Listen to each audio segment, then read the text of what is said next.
আপনাদের এবার যেটা করতে হবে, বাচ্চাদেরকে পাঠাতে হবে নিয়মিত।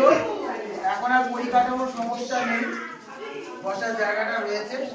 আপনারা পাঠাবেন নিয়মিত, নির্দিষ্ট টাইম। এখন সকালে চলছে 8টা থেকে 12টা গরমের জন্য।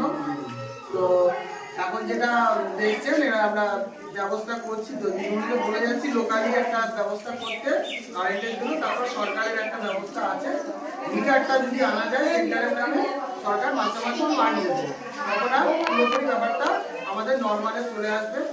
যাই হোক, আপনাদের সবাইকে অসংখ্য ধন্যবাদ। গরমের মধ্যে সকাল থেকে এসে বসেছেন, অনুষ্ঠানে অংশগ্রহণ করলেন।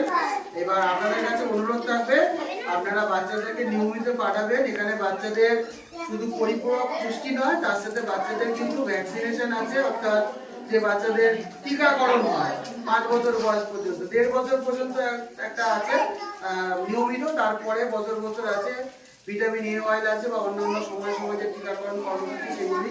মোটামুটি 5 বছর পর্যন্ত আমাদের তাদেরকে ট্র্যাকিং এ রাখতে হয়। এবং বাচ্চাদের প্রত্যেক মাসে আমাদের যে ওজন নেওয়া হয়, হাইট নেওয়া হয়, তাতে শিশুদের বৃদ্ধি বা বিকাশ ঠিকমতো হলো কিনা,